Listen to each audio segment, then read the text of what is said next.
Under Secretary, please continue.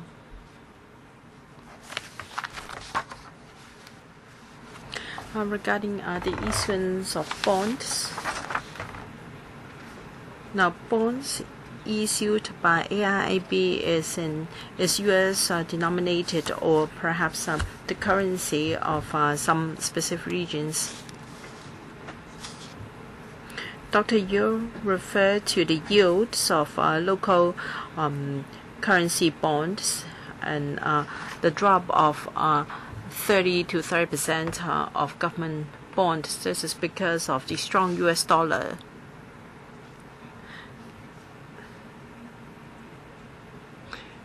And the economy of some developing countries have been rather challenging because of recovery in the U.S. economy and due to QE, quantitative easing. As a result, there is some impact on the demand for bonds in developing countries. But for bonds of AIIB, because it is a multilateral developing organization, the bonds are issued according to their own rating. And AIIB is now discussing with three major rating organizations to ensure that the interest will not be that high. And for ADB, it has got its AIF. We understand that it is for the 10 Asian countries. It is a cooperation arrangement with ADB. The funding from ADB is $1,500 US billion, and for the other members is just $300 odd US billion. So in total is about 4,000 odd billion US dollars. So the scale of funding from AIB is much more, and 90% is sovereign guaranteed, and there are also private sector non-sovereign guaranteed items. AIB has been in operation for about a year or so. It has got 14 or 12 projects, and the capital raised is up to 2 trillion US dollars. So ADB is a smaller scale regional corporation, is different from AIB, which is of bigger scale. Mr. Tomija, I beg to differ from the views of some members. I think the justifications A, B, C, D, E are all substantiated. Anyway, LP supports the funding here. Now for Disneyland, we had many hours of meetings. They have been telling us how much can be done with $5.4 billion and how much trucks can be purchased.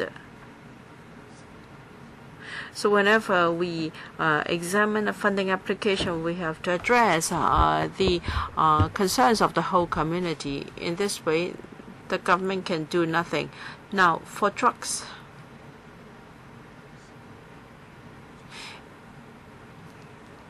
we may have to consider whether trucks are really affordable to members of the public. And what is the purpose of the of having the shares? Can I achieve A to E if I have shares? And or would the 7,651 shares achieve that purpose? For private companies, if I'm to raise $100 million worth of shares, then we might have to adjust the shareholding portfolio and people would come because there are profits. When I look at paragraph 6, there's a formula in place. If you are to join, then you have to split the shares, etc. If you decide to join later, that might not be possible anymore. So what are the rights given to the shareholders? For the 7.6 thousand shares, do they enjoy equal rights? Thank you very much for your support. We talked about 7,651 shares, and it allows us to vote. And this is derived from our GDP.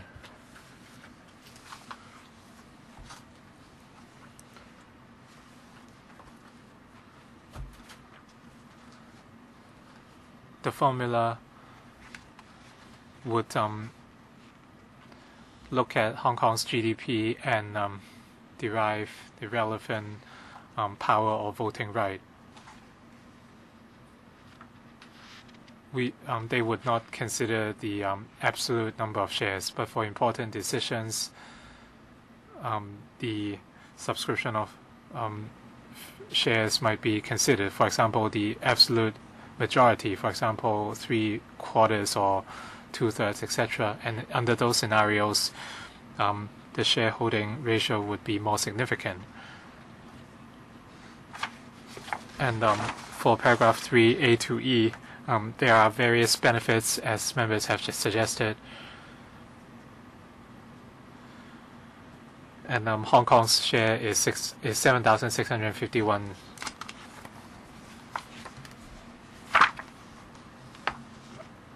If we fulfill our responsibility, then we can enjoy a great advantage in our bid for AIB to set up a sub-office as well as issuing bonds.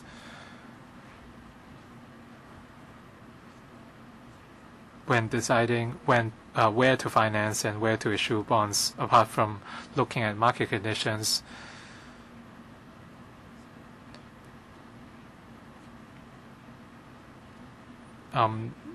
various members of the board from different countries would try to fight for their interests.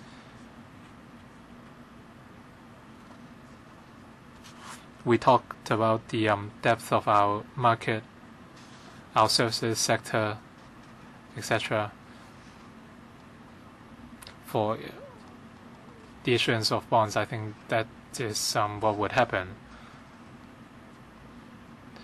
In other words, a lot of countries want to have bonds issued in their countries, and you said this is the decision of the board.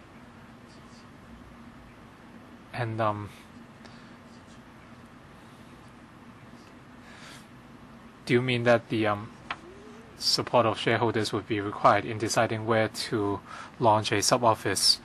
The board might have a bigger say, but not for the issuance of bonds.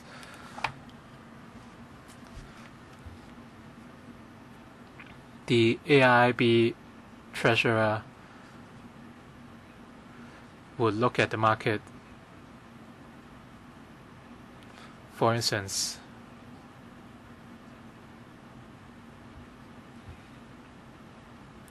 if AIB has no credit rating, right now it has no rating, it's in discussions with the 3 major rating agencies. Let's say if it secures a AAA rating and it comes to Hong Kong,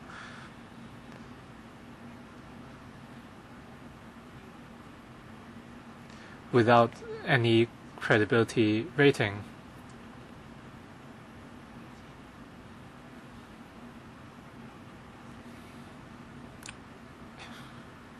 if we issue 10 or 50 billion US dollars worth of bonds,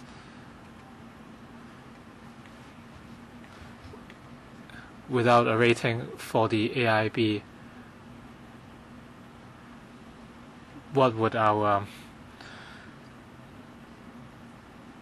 acceptability look like? And this might not be directly related to the 7,651 shares, but with comparable conditions in different markets.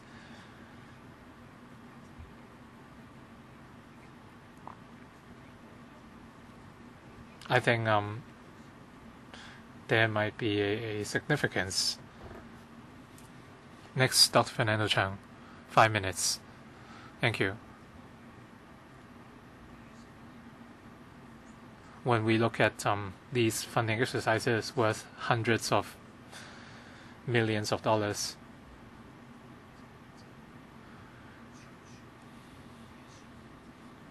I realize that our welfare funding is just full of calculations, whether Mr. Tommy Chang likes it or not.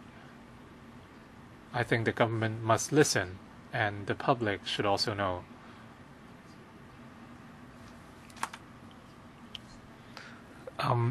This morning we had families from patients, and last month one of the patients talked about his or her conditions, and the patient passed away within 2 months, and the patient could have benefited from a drug, but he could not pay the $20,000, and we just approved $5.4 billion for Disneyland.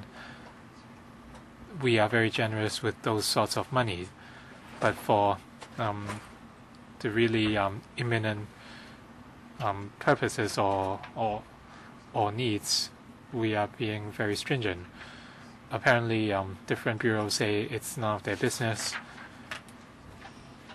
Now we are looking at $6 billion, of which 1.2 billion would be in cash, and the remaining 4.8 billion would be future commitments. And according to the Undersecretary, this is a kind of joining fee for Hong Kong to enter the AIIB. $1.2 billion would be able to pay for 25 years worth of drugs for tuberous sclerosis complex patients. So you said that you are not looking for returns. I'm not sure whether there's an urgency for Hong Kong to join the AIIB. If you are to raise capital,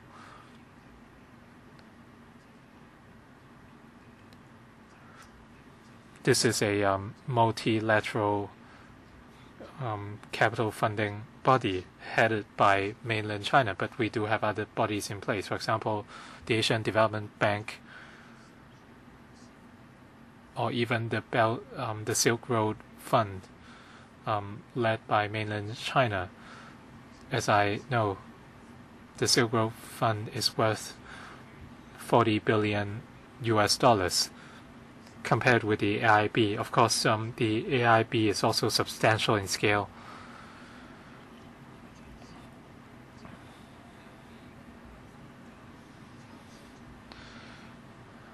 I'm afraid that we are only raising capital for infrastructure projects of other countries. So how can Hong Kong actually benefit? Apart from this entry fee, do we need to raise further capital? Will the government come back to the committee later to ask for further investment?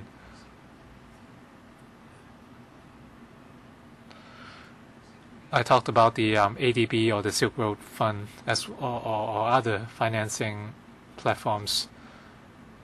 Is there a need to actively seek to become a member of AIIB? I hope the government can offer an answer. Undersecretary, Chairman, as to the urgency,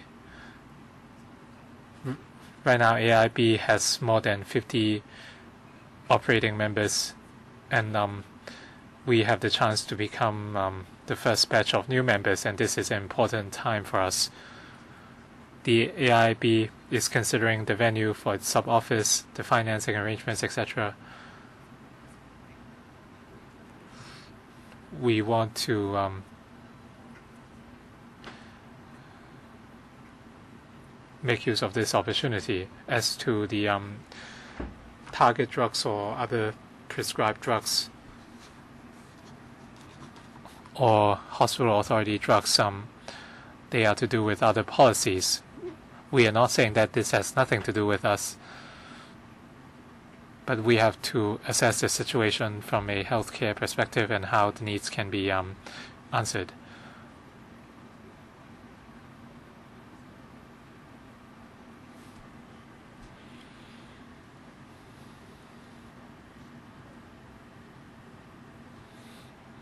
In Hong Kong, we have different budgets for different areas like healthcare, welfare, etc., and resources are provided.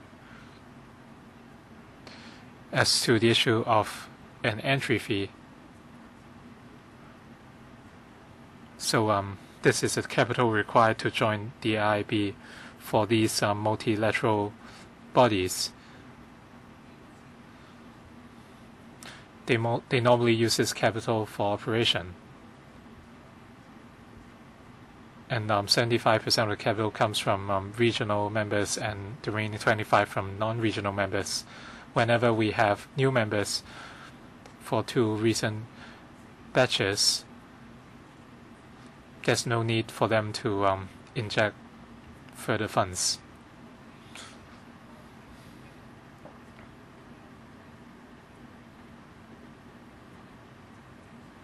Some countries are about to join, and since they are big economies, the original amount of $100 billion earmarked might not be enough, and they might invest further.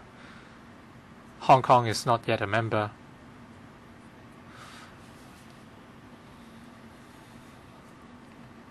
But members can choose whether to take part in the capital increase exercise. If you do not take part, you won't have to inject extra funds. But meanwhile, your capital share might go down. That's why very often when these multilateral bodies raise capital, most members would support their efforts. This would benefit our society,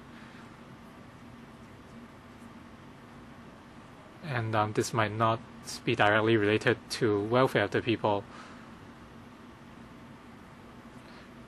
but with a bigger base. All members would benefit. Your time's up. Ms. Edward Lau, 5 minutes. Thank you.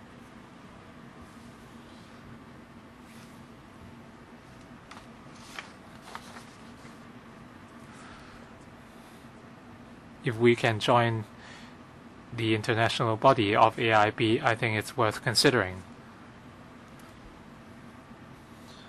I agree that Hong Kong has a lot of issues with grassroots, with subsidies for rare drugs, and these are issues that must be overcome. But I do not see any conflict between the two, or that this is a zero-sum game. It's not that we should do something, we should do certain things, but not others. We have to contribute to our economy. We have to improve our the welfare of our people as well. If we do not develop our economy, how can we have more resources for welfare initiatives?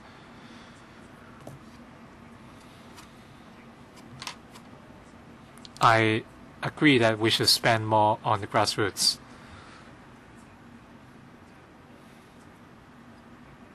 But the government should also develop more resources and try to make more money in different ways, and these might not conflict with one another.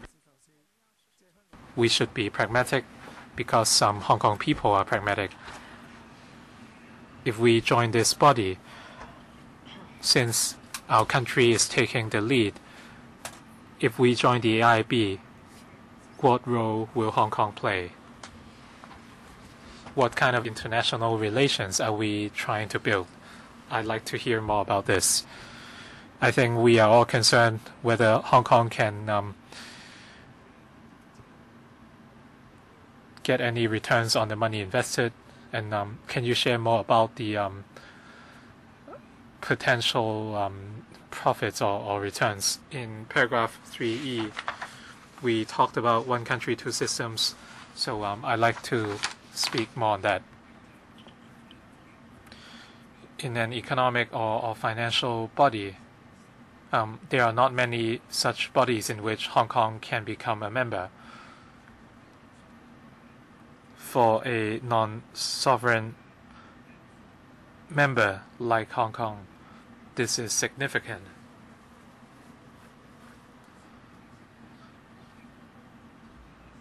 When the terms of the establishment of IIB were discussed, we were involved in the discussions,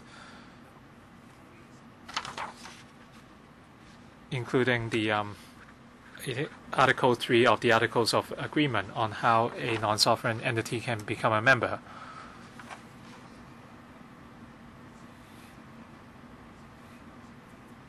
If Hong Kong can become a member of a multilateral body, for example, the World Trade Organization, there aren't many options available for us. As a non-sovereign entity under one country, two systems, we are on a level playing field with mainland China, and to take part in such bodies, it would be ideal. We have to talk about the actual benefits. How would you assess them? In paragraph 3, well, I've read A to E.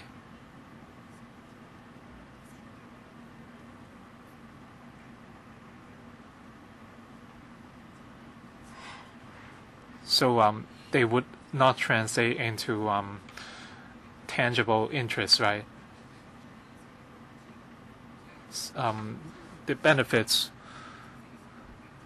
would depend on Hong Kong investors are interested in the infrastructure projects. If they take part in the bidding, then they can benefit more. But it's not always the case. For ADF, some members have a shareholding ratio of 1%, but they receive very few projects. Another member has a lower shareholding ratio, but it's relatively active, and they could benefit more.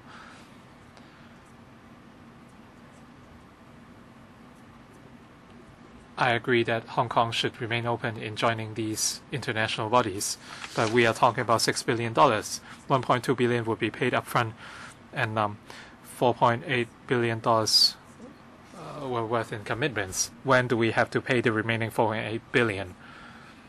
As we understand, Chairman, for these multilateral development banks, they have callable capital, but as of now, none of those bodies have ever made a call on those shares. Under the Articles of Agreement, unless a bank is in deep trouble, they would not make calls. If a development bank needs more capital, they would not call upon the uncalled capital, but normally they would increase the level of investment. Thank you. Mr. Holden Chow. Thank you, Chairman. Let me spend some time to talk about the history of AIIB. The United States used to be the world's superpower. So in relation to developing countries or undeveloped countries, the United States provided aids to these countries. But after helping these countries develop their economies, these countries would contribute something in return to the United States. For example, they might hold U.S. currency, and then after their economies are developed, they may buy products from the United States. And this is a very successful policy. It helps build relations around the world. It also helps the economy to thrive. Now, the AIIB will be led by our country. So for the Middle Asian countries, their economies may not be very good at the moment, but with the help of the AIIB, which will provide support for infrastructure, and when their economies improve in the future, I believe that they could contribute to the mainland, and we can also build relations with them. And if we join as a full member, we can enjoy benefits. Just now, some members asked about the difference between joining and not joining the AIIB, and I've read the paper. We will have the right to vote on the work of the AIIB. If we do not join as a full member, we can only be sidelined. We can exert no influence. But I have a question. If we look ahead and if we help these economies develop, I want to know whether the Hong Kong SAR government has this mindset. Can you point out some Middle Asian countries which, according to our study, have a higher likelihood of developing the economies such that we can rely on the ETOs at least? And also, will you consider encouraging the NGOs to step up liaison with these priority countries? Because this will help not only promote Hong Kong, but also to influence these countries with the infrastructural development under AIIB. And if we build good ties with them, these countries may invest in Hong Kong in the future. I think that many would think that if we make a commitment, we must get something in return, and I absolutely agree. I just want the Hong Kong SAR government to consider whether we're playing the long game.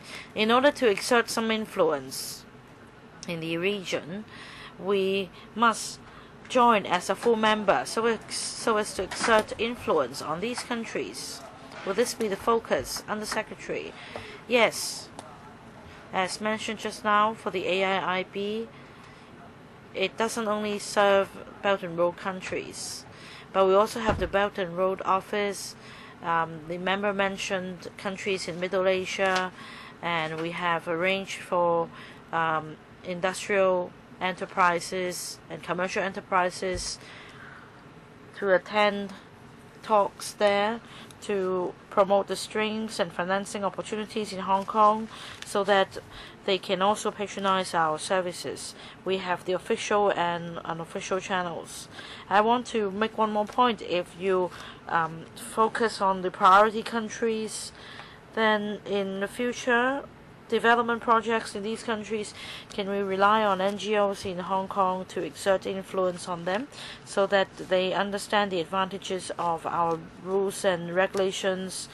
And then in the future, when our companies bid for contracts there, we may enjoy an edge. I may be a bit too frank, but that's basically the rules of the game in the international arena. And that's my comment. Mr. Christopher Zhang. Thank you, Chairman. About Hong Kong's membership to the AIIB, the FA panel also discussed this project. Members attending the meeting supported Hong Kong's joining AIIB. We understand that the commitment is standing at the tune of 6 billion Hong Kong dollars, but it comprises $1.2 billion for paying capitals to be shared in 5 years, and also $4.8 billion for callable shares. I want to know how likely will the shares be called, and what are the pros and cons of joining AIIB, especially for the financial market. Will there be business opportunities, especially in relation to public listing of companies and issuance of bonds along the for the multinational companies? Will we see more opportunities? Under Secretary, we talk about contingent liability, and it is really unlikely that we need to pay the remaining 80%, because for the multilateral development agency so far, there hasn't been any occasion on which the shares would have to be, or the contingent liability would be invoked. And of course, by joining the AIIB, we need to pay, subscribe to shares. When these countries' infrastructure has been developed, when their economies grow, then it will also contribute to the stability of the regional economy, which will benefit Hong Kong.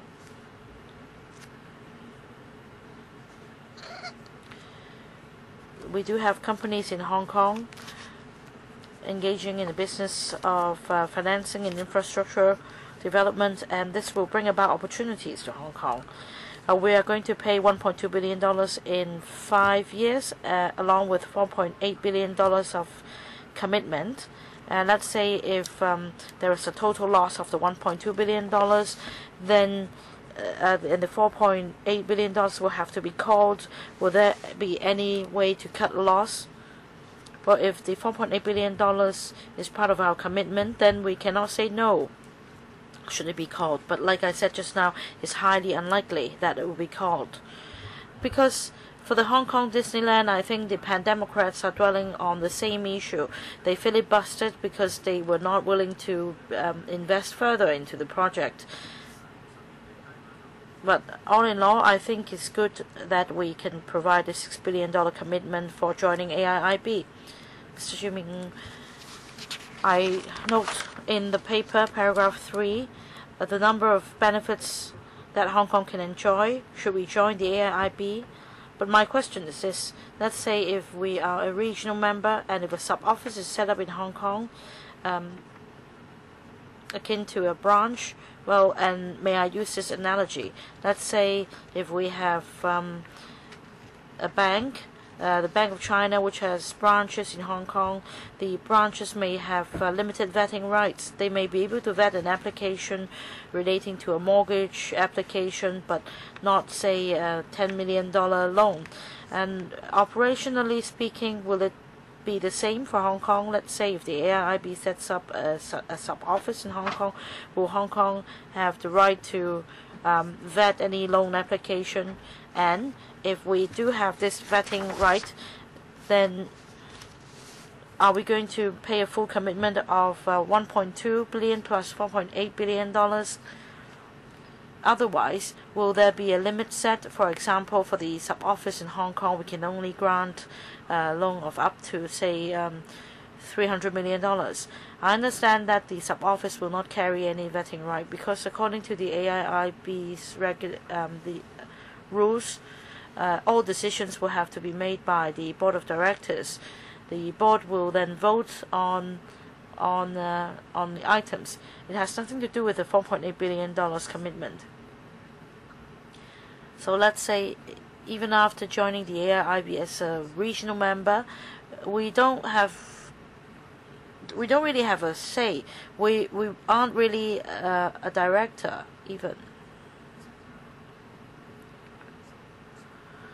So I'd like to clarify the $6 billion commitment. My understanding is that we need to pay $1.2 billion upfront, and it is highly unlikely that we need to pay the remaining $4.8 billion. For the $4.8 billion, I understand that we don't need to earmark and set up a fund from public coffers. We will only give an undertaking of this commitment of $4.8 billion. And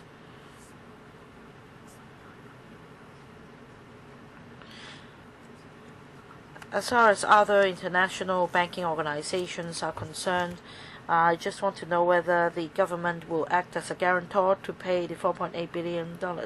We do not have a separate fund. This will be the total contingent liability. We have submitted this funding application with the Finance Committee so that the government can make a commitment of $4.8 billion as contingent liability. There is no separate fund for that, but it is already regarded as contingent liability for the government. So if it is highly unlikely that the $4.8 billion will have to be forked out, then we're just talking about some $2 billion per year. Next, Mr. Michael Tan.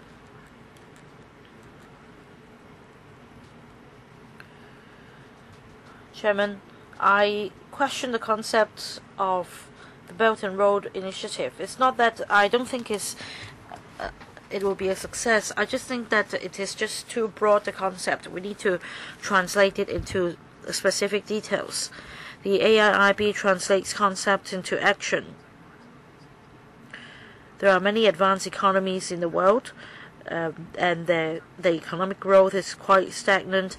The Belt and Road region is carries high potential, and Hong Kong should also take part in the process. In terms of economic benefits, etc., I don't just focus on Hong Kong. I looked beyond Hong Kong. For France, Germany, Italy, those major economies in Europe, they also strive to get on board. For Singapore, they're also striving to join with a smaller commitment, and we are now presented with this opportunity. We must grasp this opportunity. Comparing to the Disneyland project, I feel that we must give our full support to this project, because for Hong Kong Disneyland, if the deal doesn't come through, we can just make good use of the site for other purposes. Whereas for the AIIB, the whole world is involved already. The question is whether we will be allowed to join. It is an international financial organization. I think more importantly, apart from making an investment, we should acquire experience. I think that what is needed most will be talents from the financial sector and the professional services sector. Because we have a limited market in Hong Kong, we focus too much on the property market and the financial services industry. And if we can provide financial and professional services, then we can play our strengths. Many say that for Belt and Road countries, they practice civil law and it is unsuitable for Hong Kong. But we have regional members of the AIIB practicing common law, such as the UK, Australia. And when it comes to doing business, the UK is the smartest because it relies on the common law, and yet it can do business with countries with different legal systems. Many people talk about political instability in the Belt and Road countries, but this is exactly why they have high potential. We have private wealth management funds. We're asked to do questionnaires on our risk appetite, and the most conservative would be given a score of 1. The most risky ones would be given a score of 5, and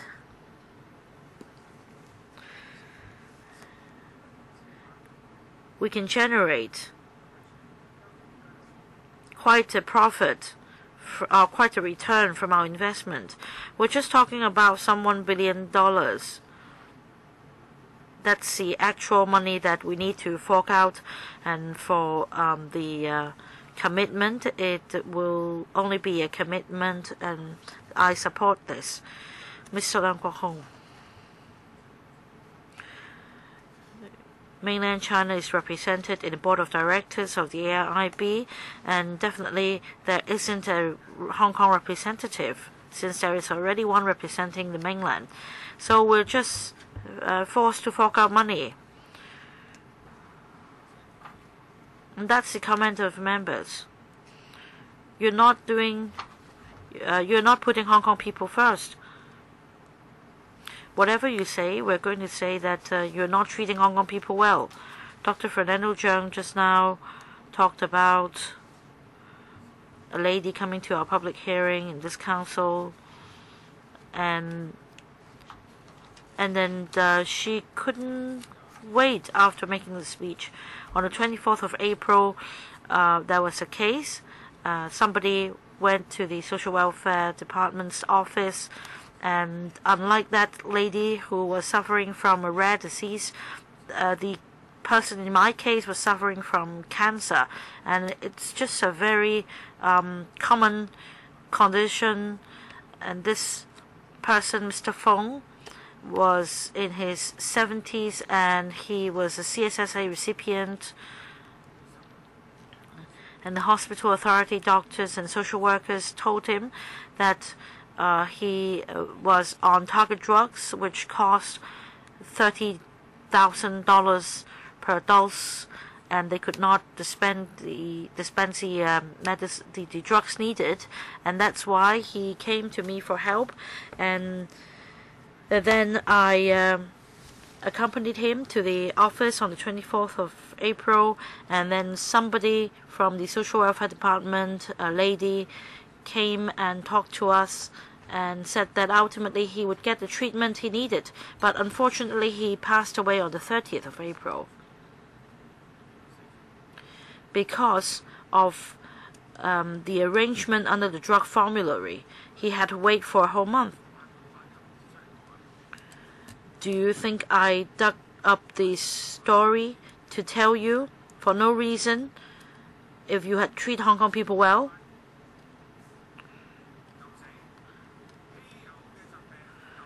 Special drugs or drugs for rare diseases, patients waited for these drugs and passed away before they could get them. Well, I don't really have a concept about the Belt and Road Initiative of the AIIB, because frankly, about the AIIB's contribution to resolve the problem of overcapacity in mainland China, I think that we have steel plants in the mainland and there is no buyer, and Hong Kong has contributed a lot by buying products from them, marine mud, and also China Overseas Construction. They've taken up all the projects. Third Runway Project, over $140 billion, and also $400 billion for reclamation. We have contributed fully to help them. About the AIIB, well, we are buying the products and services in surplus in the mainland, and we're giving full support. No place in another world would be like us, including the mainland. People are taking Hong Kong people as fools, because in the mainland, when they build an express rail link, the cost is lower than our XRL. What is the business of AIIB? After President Xi raised this initiative in 2013, tell me, what is the business of the AIIB? This is a question. Don't lie to me. I have bought a lot of books about AIIB. Please tell us what opportunities we have. Under Secretary, please tell me. Chairman, in our paper answering questions, we have a list of the 14 projects, but what have they got to do with us? Under Secretary, what benefits do they bring to us? Your time is up, Mr. Eddie Chu. Thank you, Chairman. I've sent 3 letters to the administration, and I've received 3 replies from them. And I think some of the answers are very strange. For instance, in para 5 and 17, now take para 17 as an example. I asked about the social protection and the environmental framework of AIIB, and I was told that since we haven't joined AIIB yet, it will not give an account of these items on behalf of AIIB. But we're going to join AIIB. How come the administration is not telling us the environment and the social protection framework? I urge the administration to take these questions seriously. Now we have used ADB for comparison.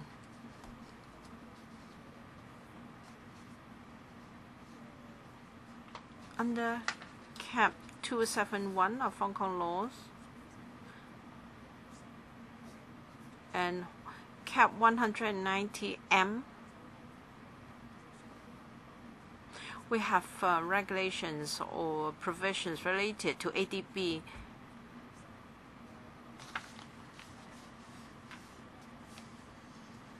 Take ADB as an example.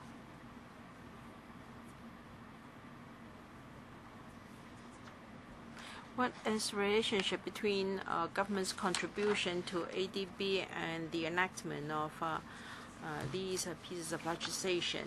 And when we subscribe to AIIB, I'd like to know whether relevant legislation is being prepared for passage by this council. And if that's the case, why isn't that we pass the legislation first before we approve a subscription to AIIB?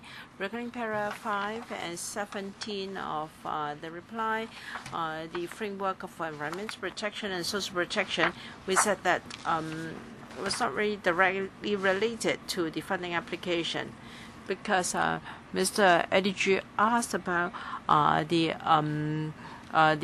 negotiation procedures and how come there was no translation and there was only a few days of discussion whether such policies and standards were in line with the convention, so on and so forth. Well, this is about ESG and also project related.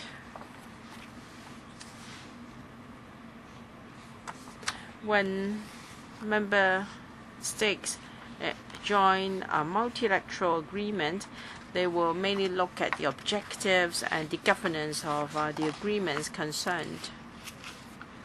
For ESG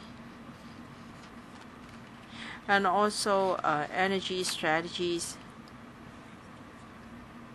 we will have the opportunity to take part in the discussion of these policies after we have joined it. Because we are not yet a full member, we are just an observer, so we will not party in the discussion of such matters. So is it that you are not aware of the details, or is it that you cannot disclose the details? Now you are one of the observers. Is it because you don't really know, you really don't have such information, or is it because you feel that you're not in a position to disclose such information? Well, we were not really, we did not attend such meetings, so we cannot really answer them. For AIIB,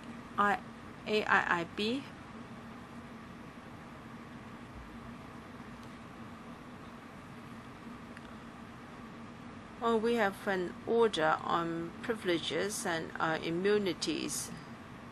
In May last year, back then China became a participating member, and all places, including Hong Kong, will have to honor those immunities and privileges. So in May last year, we presented the relevant legislation to the Council, and it was already passed. Cap 271 is about loans. Will AIB have similar legislation when it comes to loans? Well, for ADB, Hong Kong has applied for loans, but we have no intention to do so for AIB yet. Mr. Ray Chen, I have a basic question to ask. It may involve a point of order. If it really does, Chairman, it will be for you to decide how to deal with it. Now, for the Secretariat and the Chairman and also the government team, I hope you can pay particular attention to this, because in paper FCR 2017-18-2, there is a major discrepancy between the English and the Chinese versions. What is the difference between head and subhead? And also the difference in English, because in the Chinese version of paper number 2